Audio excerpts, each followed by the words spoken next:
Today, risk on, risk off. The Property Imperative Weekly to the 7th of September 2019.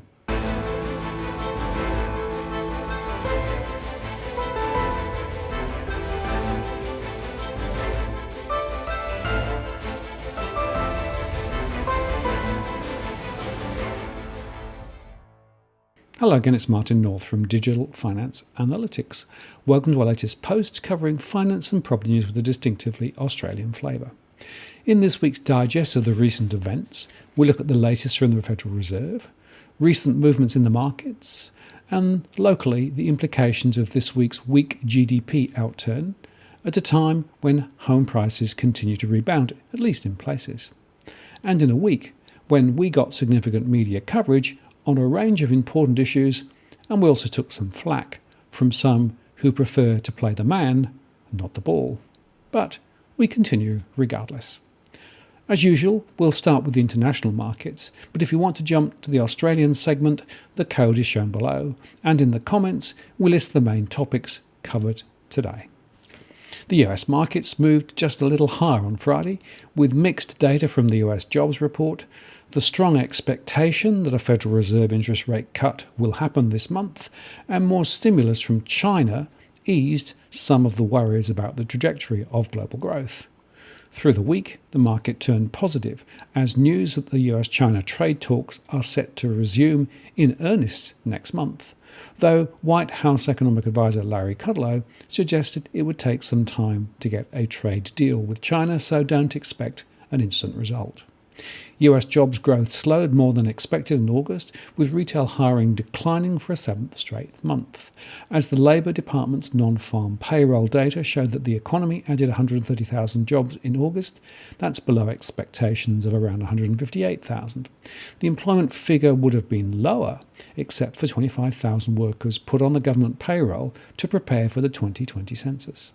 While average hourly earnings gained 0.4% last month, in the largest increase since February, the annual increase dipped to 3.2% from 3.3% in July, and this will still support US consumer spending, which of course accounts for around 7% of the economy, and this is signalling that the US economy is expanding moderately despite concerns relating to the ongoing trade tensions.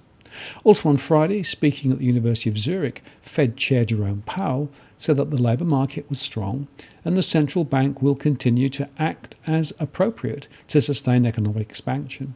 The United States economy has continued to perform well and is in a good place. In fact, we're well into the 11th year of this expansion, which began back in the second half of 2009. It's now the longest such expansion since we began keeping reliable records. And the outlook, the most likely outlook for our economy remains a favorable one, with moderate growth, a strong labor market, and inflation moving back up close to our 2% goal. All that said, there are significant risks, and we've been monitoring those, including, as you mentioned, slowing global growth, uncertainty around trade policy, and also persistently low inflation. I'll just make a couple of quick comments on that. I think we grew at about 2.5% in the first half of the year. For the year, we'll be somewhere between 2 and 2.5%. That's very much driven by consumer spending, which represents 70% of our economy. Consumer has been strong. The service sector has been strong. The manufacturing, trade, and business investment side has been weaker and is in fact now sideways to slightly down. It's a smaller part of the economy, and by the way, that pattern of a strong consumer economy and a weaker manufacturing, investment, and trade economy is fairly common now around the world. Meanwhile, our labor market is in quite a strong position. For a year and a half, we've been at half-century lows in unemployment. We've got higher labor force participation. We've got wages moving up by so many measures. The labor market is in a good place. I think today's labor market report is very much consistent with that story. And we've got inflation moving back up to 2%. So overall, we're in a good place, and the outlook is good as well. I think part of the reason the outlook is good is that the Fed has, through the course of the year, seen fit to lower the expected path of interest rates. That has supported the economy. That's one of the reasons why the outlook is still a favorable one, despite these crosswinds that we've been facing. So you asked specifically about global growth. The global economy has been slowing since the middle of, let's say, 2018. We see that continuing with China and Germany and the EU. There are many factors that are driving that. Trade policy uncertainty is one of them, but it's not the only one. But trade policy uncertainty will be weighing on business investment decisions and that sort of thing. Still, though, I'll just wrap up by saying we see the most likely case for the U.S. and for the world, too, as continued moderate growth. And at the FOMC, we're going to, as we move forward, we're going to continue to watch all of these factors and all the geopolitical things that are happening, and we're going to continue to act as appropriate to sustain this expansion. And his remarks followed the usual tweets from President Trump calling for deep rate cuts when the Fed's Federal Open Markets Committee meets on September 17-18. But Powell stressed the Fed is independent of such pressure. Political factors play absolutely no role in our process, and my colleagues and I would not tolerate any attempt to include them in our decision-making or our discussions. That's not our DNA. Our DNA is what I mentioned earlier. We're strongly committed to non-political decision-making. We serve all Americans, regardless of their political party. And it's just simply wrong. The idea that we would deviate from that is just simply wrong. And so the answer would be a hard no, let's say. Oh, and he underscored the risk relating to Libra and said that it needed to be addressed before any significant rollout. Of course, we're following very carefully the whole question of digital currencies. It's not something that we're actively considering, other central banks more than we are. And for us, it raises significant issues that we'd want to see, carefully resolved. For example, if you think about a currency that was for the United States or for, frankly, a multinational currency, it would really need to be cyber secure because, it's one thing to be able to counterfeit paper currency. It's another thing to be able to hack into a cyber currency and create with a computer however much of it you want. So the cyber issues are quite daunting. It's also not clear to us that there's really demand for this. Consumers have plenty of payment options. They're not clamoring for this. I don't want to sound like I'm ruling it out, but I think there really are. There's another question, too, which is if people are leaving their money in a cyber currency and holding it there, they're not putting it in a bank. What happens with banks is people deposit their money and banks lend the money out. So what will happen to intermediation, the whole intermediation process? What will happen if everyone's just, investing in this cyber currency? So I would say, look, we're in favor of financial innovation. We're following these things very carefully, but we don't see digital currencies from a central bank as something happening in the near term.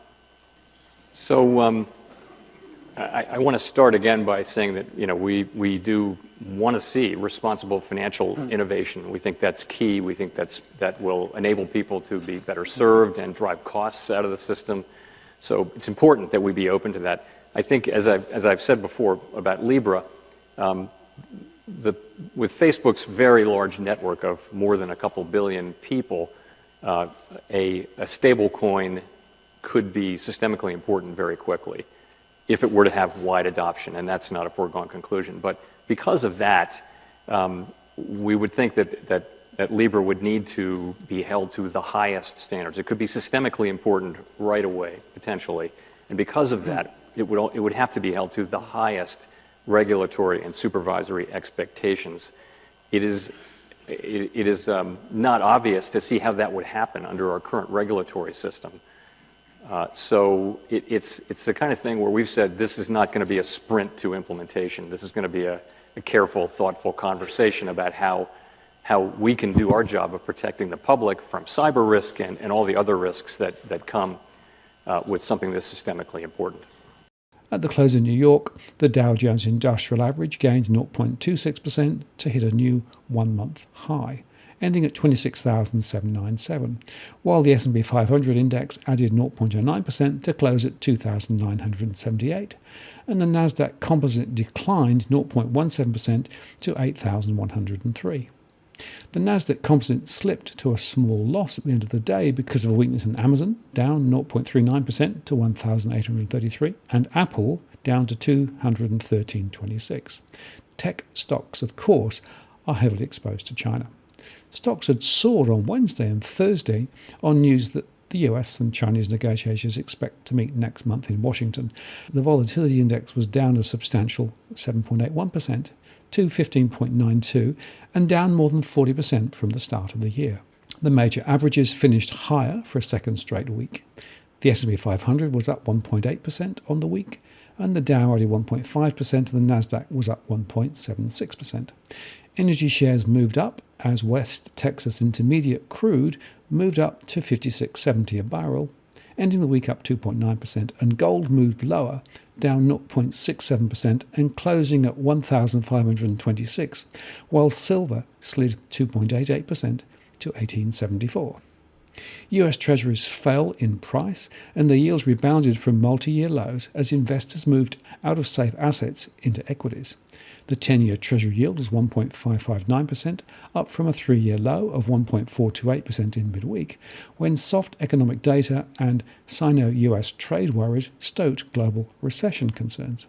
In fact, a decline in interest rates on long-term US government bonds below the average stock dividend yield has received less attention than an inverted Treasury yield curve, but this could be another reason why stocks moved up a little. After the S&P 500 suffered its first monthly drop since May, partly because the Treasury yield curve inversion is seen by many as a harbinger of recession, equities were off to a solid start in September, historically their worst month of the year. This uncommon Treasury bond dividend yield inversion is providing a level of support. And US Treasury yields have fallen in step with the global bond market rally as the trade war between China and the United States had kept recession fears on the horizon. And negative yields on government debt in countries such as Germany and Japan have also helped to depress those on US Treasuries. While yields on intermediate-term Treasuries have been below the S&P 500's dividend yield for several months, the long-term 30-year yield inverted at the end of August, the first time since March 2009, when stocks bottomed to mark the start of the current bull run. The $17 trillion in negative-yielding bonds have been a black hole that has sucked yields lower and lower in the US. But with the dividend yield for the S&P 500 now above that of the 30-year, investors may look to stocks with high dividends for income. And of course, remember that if a recession were to take place, stocks would decline and companies could also begin to cut dividends in an effort to conserve cash, further denting their attractiveness to investors. And the majority of economists are still expecting a recession in the US next year. A recent note from Bank of America Merrill Lynch Global Research recommended investors stick with stocks over bonds over both the short and long term, in part due to their dividend yield and relative cheapness over bonds, while also noting fewer than half of their bear market signals have been triggered. For long-term investors, valuations suggest 6% annual returns, add 2% for dividends, and this beats most fixed income offerings, they said. The euro-US dollar was down 0.03% to 1.1030, and the US dollar index futures was down 0.41% to 98.42. Bitcoin was down 2.15% on Friday to 10,577 and is down 14.07% over the past month, though is still 67.55% higher over the last year, once again underscoring its intrinsic volatility. Better trade news helped to support Eurozone bond yields through the week, and markets were fretting about whether a European Central Bank stimulus package next week could match expectations. On Wednesday, ECB policymakers appeared to dampen expectations for aggressive stimulus next week, though these comments fit into a pattern of policymakers raising expectations before dampening them in the weeks preceding a meeting to give themselves wriggle room and so not to disappoint on the day. Some think the ECB's commitment to restart the asset purchase program in September may not happen, and that this risk should be priced in. Reduced political risk from the approval of a coalition government in Italy to the UK Parliament's battle to avert a no-deal Brexit also helped to improve investors' mood in Europe, reducing demand for safe haven government bonds. The pound rose to $1.23 from the near 6-week peak of $1.2353, and it's reached that after Britain's Parliament moved to block a UK departure from the European Union without a transitional agreement. It had fallen to a 3-year low of 119 midweek, amid threats of a no-deal Brexit. The UK FTSE was up 0.15% to close at 7,282, and the financials index was up 0.58% to 730.25, and the pan-region stock 600 ended at 387.14. The euro was steady at 1.10 after rising 0.5% overnight, when it was helped by the Brexit drama and the sagging dollar. The 10-year German Bund rose more than 1 basis point to minus 0.638%, away from the record lows of minus 0.743%, which it touched on Tuesday. And other top-rated Eurozone yields also increased, although the rises were small. Italian yields, which had spiralled lower in the past week after agreements were reached with a new coalition government in Rome, steadied near their record lows. Italian bonds, which still yield far more than most European zone peers such as Spain and Portugal, have rallied as investors welcome the formation of a government that could prove to be more fiscally responsible than the last. The 10-year Italian yield was unchanged at 0.826%, which is close to the record low of 0.803%. The 5-year and 30-year Italian bond yields were also little moved in early trade. In Argentina, the latest move was to impose capital controls, which helped to calm the market, but this is not over yet. And on Thursday, Chinese Commerce Ministry said that Beijing, the United States, had agreed to hold high-level trade talks in early October in Washington, easing fears that the escalating trade war will trigger a global recession. Then on Friday, China's central bank said it would slash the amount of cash that banks must hold as reserves, releasing a total of 900 billion yuan, or about $126 billion, in liquidity to shore up the flagging economy. But that, of course, weakens the banking system further. The Shanghai Composite Index ended up 0.46% to 2,999, and Hong Kong's Hang Seng rose 0.6%, even though the ratings agency Fitch downgraded the city's credit rating after months of unrest. So we might conclude that the recent panic in markets was excessive, and as a result, if a sustained reversal of fragile sentiment gets underway, US equities will test fresh record highs, and there will be a corresponding drop in bond prices and safe haven commodities such as gold. But markets are fickle and could turn again in the days ahead. Hi, it's Liz's interruption, but if you're getting value from this post and have not done so, please consider subscribing to this channel or ring the bell for custom alerts. Plus, please consider supporting our efforts. You can make a one-off donation via PayPal, here's the link, or subscribe via Patreon for as little as $3 US a month or more to get access to exclusive additional content. Alternatively, you can also donate using Bitcoin. Here is the QR code. The links are in the comments below. I really appreciate your support, which enables us to continue to make more great content. Thanks very much. Now, back to the current show. And now let's look at Australia, where this week the economic data came thick and fast. We released our mortgage stress data for August, where for the first time since 2015, the overall level of mortgage stress did not rise significantly. That said, the proportion of households whose cash flow is under pressure when servicing their mortgages remains elevated at 32.1% of borrowing households. This is still a record high, and average household debt-to-income ratios continue to rise, reaching 189.7 according to recent RBA data. See our post, Mortgage Stress Held Steady, in August 2019. Retail turnover data on Tuesday was also weak, with the ABS reporting a fall of 0.1% in July, seasonally adjusted, following a rise of 0.4% in June, while the trend estimate for Australian retail turnover rose 0.1% in July, following a 0.2% rise in June. Compared to July 2018, the trend estimate rose 2.4%.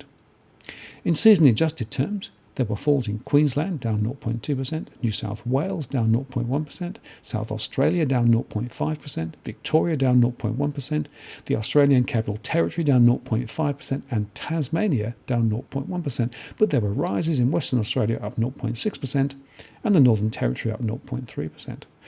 In conclusion, then, households are just not spending.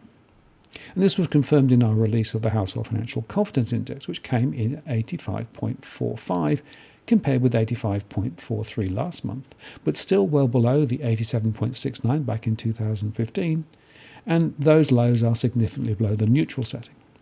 Within the property segments, owner-occupied borrowers are a little more confident this month as the mortgage interest rate cuts work through, but property investors are still well below the property inactive group as rental streams are easing back and values of high-rise apartments in particular are being questioned, thanks to the recent coverage of faulty construction and flammable cladding. In most centres, those seeking to rent have more choice and lower rental options than a couple of years back. And we discussed this in our post, Household Financial Confidence Firms a Tad. We also had the trade data, and Australia recorded the first surplus in 44 years. That's the largest quarterly goods and services surplus on record at $19.9 billion, and a narrowing net income deficit to $13.9 billion contributed to Australia recording a seasonally adjusted $5.9 billion current account surplus for the June quarter 2019. But it's a story based on slowing imports and export prices supported by a high and now falling iron ore price. The RBA, of course, held the cash rate, but we expect more cuts ahead. They said it is reasonable to expect that an extended period of low interest rates will be required in Australia to make progress in reducing unemployment and achieve more assured progress towards the inflation target. The board will continue to monitor developments, including in the labour market, and ease monetary policy further if needed to support sustainable growth in the economy and the achievement of the inflation target over time. The market has 2 or 3 more cuts in the months ahead, and ANZ said, we now expect the cash rate to fall another 75 basis points to 0.25% by mid-2020 as the growth slowdown flows through to the labour market and the RBA responds. That will kill savers some more. Then we had the GDP result, which, though better than expected, really turned the spotlight on households as their savings ratio fell, their consumption was weak, and income growth was nowhere in real terms. In fact, in separately released data from the RBA on real household disposable income, the HDI, which is derived from the June quarter national accounts, real per capita HDI fell by 1% over the year. Some of this was thanks to higher taxes.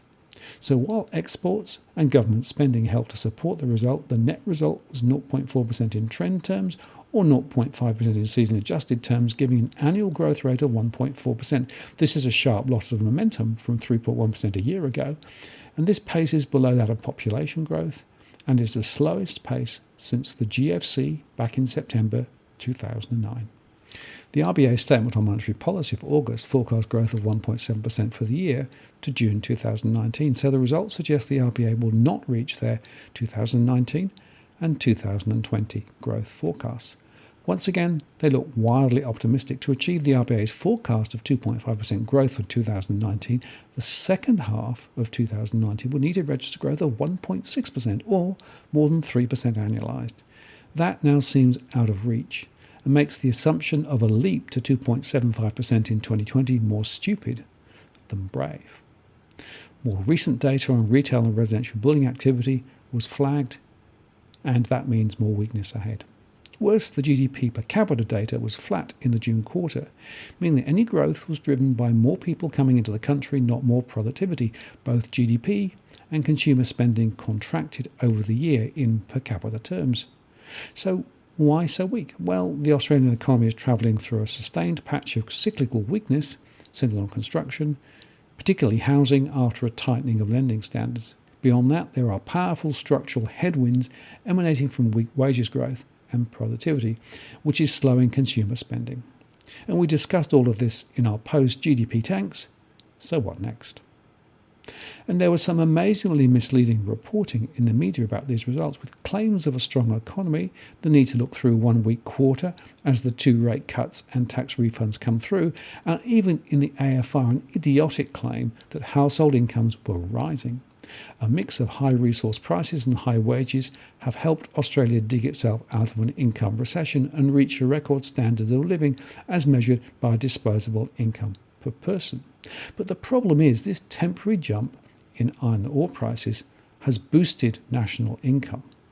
but it has not flowed on to workers' pay. Real household disposable income per capita has fallen 0.5% over the past 7 years. The latest data from the RBA chart pack tells the story.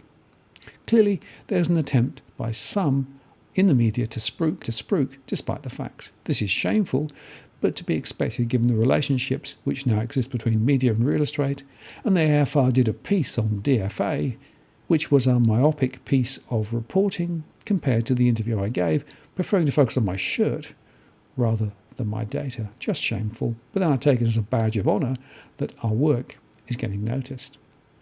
In fact, in the past couple of years, as well as mortgage stress, poor quality construction, the war on cash, the enforcement of electronic payments, poor quality lending and bank bail-in, we've continually come back to the cultural and behavioural norms which are corrupting the system.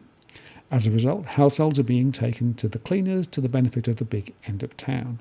This may not be popular, but it's a truth that needs to be told in the interests of the people. And on that note, John Adams and I discussed his newly released post summing up the current state of play. See our post on IOTP, Be Aware of Australia's Soviet Liberal Government. I urge you to watch that show and also the discussion I had with Robbie Barwick on DFA, The Cash Ban is Communism for Banks, where we revealed that more than 4,000 submissions had likely been made in that 2-week window when the cash restriction bill was out for comment. And we await developments as we resist the urge to remove more of our civil liberties. And also this week, in a busy media week, I was interviewed by the ABC, first for a story which went to air about the issues relating to the faults in many high-rise buildings. The total impact could be more than $1 trillion. But there's no imminent solution to the highly publicised issues with quality. Well, if you want to buy a unit, buy an old unit, 20, 30, 40 years old. Don't buy a new one. Analyst Martin North sees the problem's only beginning. This could be many billions, even $1 trillion worth of damage if you take the value collapse as well as the cost of repair. And for another ABC piece coming up soon. I also appeared on Peter Switcher's new property web channel, where I had a chance to put my views forward. You know, I can't run away from the question. I have to start off with this. You once predicted a 40% fall in house prices. What's happened to that, and is it something that might come again? Yeah, it's a good question, Peter. And look, the headline, of course, always belays the detail, which is that there were a number of different scenarios that I always ran. Yep. And the 40% fall was predicated on a global crash and that then coming over the top and basically hitting Australia. Frankly, that is still one of my scenarios. And if you look at what's happening with the trade issues with China and the US, if you look at Brexit, if you look at the slowdown in China, I mean, there's a whole long litany of things that I could talk to in terms of, in the worst case, that is still out there. The question, of course, how likely is it? And, 70% of economists in the US are still predicting a recession next year in the US. So that is still a live scenario. It's not the only scenario that I've run. And at the other end, if in fact the RBA is right, and if in fact we don't get any of that international disruption, then I've said and continue to say that there's still some potential upside for property prices. Not a lot, but a little. And I suspect the truth lies somewhere in between those 2 points. Plus the monthly Nugget News update with Alex, where we chew over the latest data. And yesterday I recorded a podcast for The Australian with the REA's Nerida Conisbee in discussion with Adam Crichton, coming soon. And that's apart from the DFA dailies. The property price data continues to show a patchy recovery, but again on low transaction volumes. The auction clearance rate from CoreLogic was 70%, compared with 74% the previous week. CoreLogic said that last week there were 1,615 capital city homes auctioned, increasing from the week prior when 1,415 auctions took place. The higher activity saw the final auction clearance rate ease to 70%, down from the week prior when it was 74.2%. Capital city homes sold at auction. Year-on-year volumes continue to trend lower each week. However, last week's volumes were down only 7.6% on the same week last year.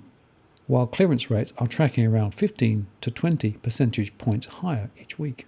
Melbourne returned a final auction clearance rate above 70% for the 6th consecutive week last week, while Sydney was above 70% for its 9th consecutive week. We also see more properties being listed, so it will be interesting to see how this impacts the volumes and rates in the weeks ahead. The bull trap potentially is still in play.